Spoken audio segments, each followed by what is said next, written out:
Hello friends, welcome back the new video. எல்லாரும் நல்லா இருக்கீங்க அப்படின்னு நம்புறேன். நான் பொதுவாக கஸ்டமர் கிட்ட எக்ஸ்ட்ரா ஃபேர் கேட்டு வாங்குறது இல்லை. அதாவது நம்ம நிறைய டிரைவர்ஸ் 50 ரூபா 100 ரூபா 30 ரூபா எல்லாம் எக்ஸ்ட்ரா கேட்டு ஓட்டுறது உண்டு இல்லையா? ஏன்னாக்கா அவங்களுக்கு அந்த ஃபேர் கட்டுப்படி ஆகாமல் இருக்கக்கூடிய ஃபேர், அதாவது சில டைம் நான் பீக் ஹவர் எல்லாம் பார்த்தீங்கன்னா ரொம்ப கம்மியான ஃபேரு வரும் நம்மளுக்கு புக்கிங்ஸுக்கு.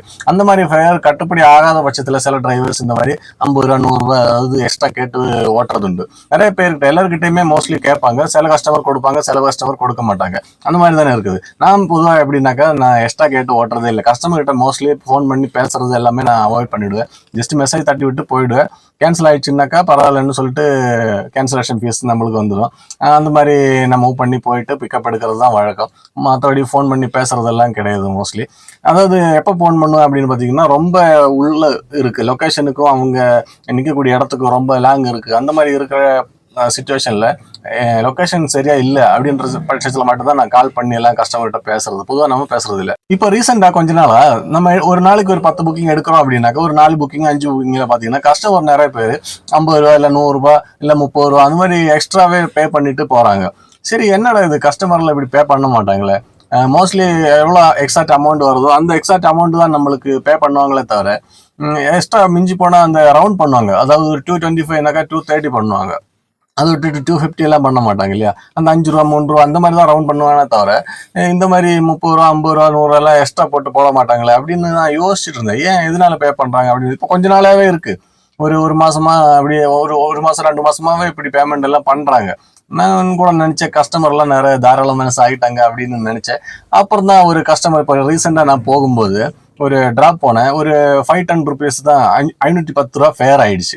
510 ரூபா ஃபேர் ஆயிடுச்சும் போது இவர் என்ன பண்ணாங்க, 600 ரூபாய் எனக்கு பே பண்ணாங்க. பே பண்ணிட்டு என்கிட்ட சொன்னாங்க, தம்பி நீங்க ரொம்ப நேரம் வெயிட் பண்ணோம், இல்லைன்னா நீங்க சொன்ன மாதிரியே ரிட்டர்ன் போயிடலாம். நீங்க ரிட்டர்னுக்கு சேர்த்து 1500 ரூபாய் கேட்டது நியாயமான ஃபேர் தான். 4 மணி நேரம் வெயிட் பண்ணிட்டு ரிட்டர்ன் கொண்டு போய் விட்டாச்சுனாக்கா ஒரு 1500 ரூபான்றது நியாயமான ஃபேர் தான். நீங்க கேட்ட மாதிரி நல்ல விஷயம் தான், நியாயமான ஃபேர் தான் அப்படின்னேன். எனக்கு ஒண்ணுமே புரியல. என்னடா இது இப்படி சொல்றாரு அப்படின்னு சொல்லிட்டு, சரி நீங்க கிளம்புங்க, எனக்கு லேட் ஆகிடும், 5 மணி நேரம் எல்லாம் கிடையாது, எத்தனை மணி நேரம்னு சொல்ல முடியாது, அதனால நீங்க கிளம்பிடுங்க, நான் உங்களுக்கு 100 ரூபாய் எக்ஸ்ட்ரா பே பண்ணியிருக்கேன், நீங்க கேட்ட மாதிரி எக்ஸ்ட்ரா பே பண்ணியிருக்கேன் அப்படின்னா. நான் அப்பதான் புரிஞ்சுக்கிட்டேன், இந்த எக்ஸ்ட்ரா கிடைக்கிறது எல்லாமே கஸ்டமர் கேட்டா யாரோ ஒரு டிரைவர் கேட்டிருக்காங்க அதனாலதான் அப்படின்னு. நான் அந்த கஸ்டமர்கிட்ட சொன்னேன், இல்லை சார் நான் எதுவும் எக்ஸ்ட்ரா கேட்கலையே அப்படின்னா. இல்லையே சார், நீங்க கேட்டீங்களே, நீங்க ஃபோன் பண்ணலையே அப்படின்னா. நான் ஃபோன் பண்ணவே இல்லையே சார் அப்படின்னு. அப்படியா, சரி வேற ஒரு டிரைவர் கால் பண்ணியிருப்பாங்க, அவங்க கேன்சல் பண்ணியிருக்கிறதுக்கு அப்புறம் இந்த மாதிரி எனக்கு வந்திருக்கும், அதனால உங்களுக்கு தெரியல சார், நீங்க கவனிச்சிருக்க மாட்டீங்க வண்டி நம்பர் அப்படின்னு சொல்லி அவரை நான் புரிய வச்சேன். இருந்தாலும் அவர் அந்த எக்ஸ்ட்ரா காசு சரி இருக்கட்டும்பா பரவாயில்ல அப்படின்னு சொல்லிட்டு கிளம்பி போயிட்டாரு. அப்போதான் எனக்கு புரிஞ்சுது, நம்ம நிறைய வாட்டி இந்த டிப்ஸ் மாதிரி 50 ரூபா 30 ரூபா எல்லாம் கிடைக்குது இல்லையா, அது வேற யாரோ ஒரு டிரைவர் கேட்டிருப்பாங்க. ஏதாச்சுமா இப்போ இந்த மாதிரி 50 ரூபா எக்ஸ்ட்ரா கொடுங்க சார், நஷ்டமா இருக்கு, 50 ரூபா எக்ஸ்ட்ரா கொடுங்கன்னு சொல்லி கேட்டிருப்பாங்க. அந்த மாதிரி கேட்ட இடத்துல தான் நம்ம அந்த புக்கிங் நம்மளுக்கு வந்திருக்கும். ஒருவேளை டிரைவர் கேன்சல் பண்ணியிருப்பாங்க, இல்லைன்னா அந்த கஸ்டமர் கேன்சல் பண்ணியிருப்பாங்க.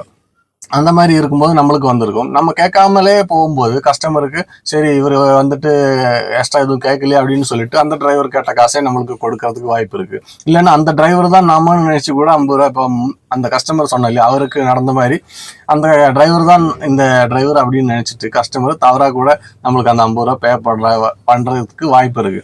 இந்த மாதிரி தான் நிறைய இப்போ நடந்துட்டு இருக்குது. ஏதோ ஒன்று நம்மளுக்கு ஒரு 50 ரூபா 100 ரூபா எக்ஸ்ட்ரா கிடைக்குதுன்னாக்கா நல்ல விஷயம் தானே அப்படின்னு நினைச்சுக்கிட்டோம். நம்ம பொதுவாக யாருக்கிட்டே கேட்கறது இல்லை. நான் இப்போ ஃப்ராங்கா சொல்லணும் அப்படின்னாக்கா, நம்ம யாருக்கிட்டையுமே கேட்காம நம்ம போனாக்கா ஒரு 30 ரூபா 50 ரூபா எக்ஸ்ட்ரா தான் பே பண்ணுவாங்க. எல்லாருமே பே பண்ணுவாங்களா அப்படின்னு கேட்டாக்கா அதெல்லாம் நம்ம எதிர்பார்க்க கூடாது. ஒரு 10 கஸ்டமர் புக்கிங் நம்ம எடுக்கிறோம் அப்படின்னாக்கா ஒரு 3-4 பேர் ஒரு எக்ஸ்ட்ரா 30 ரூபா 50 ரூபா அந்த மாதிரி எல்லாம் பே பண்றது உண்டு. ரொம்ப எல்லாம் பே பண்ண மாட்டாங்க. அது ஒரு 5 ரூபா 10 ரூபான்றது ரவுண்ட் பண்ணி பே பண்றவங்களே தவிர இந்த மாதிரி 50 ரூபா பே பண்ணுறதெல்லாம் ரேர் தான். இருந்தாலும் நம்ம கேட்காம போனீங்கன்னாக்கா உங்களுக்கு கண்டிப்பாக ஒரு 30 ரூபா 50 ரூபா கிடைக்கிறதுக்கு வாய்ப்பு இருக்குது. அது கொடுப்பாங்க. நம்ம கேட்டுட்டு போகும்போது தான் அவங்க அந்த கட் அண்ட் ரைட்டாக என்ன அமௌண்ட் இருக்கோ அது மட்டுமே அந்த பாயிண்ட் கணக்கு பண்ணி போடுவாங்க. அது கொஞ்சம் கஷ்டமாக தான் இருக்கும். உங்களுக்கு எல்லாம் இந்த மாதிரி நடந்திருக்கா அப்படின்றது கமெண்ட் பண்ணுங்கள். நெக்ஸ்ட் வீடியோவில் பார்க்கலாம். பாய்.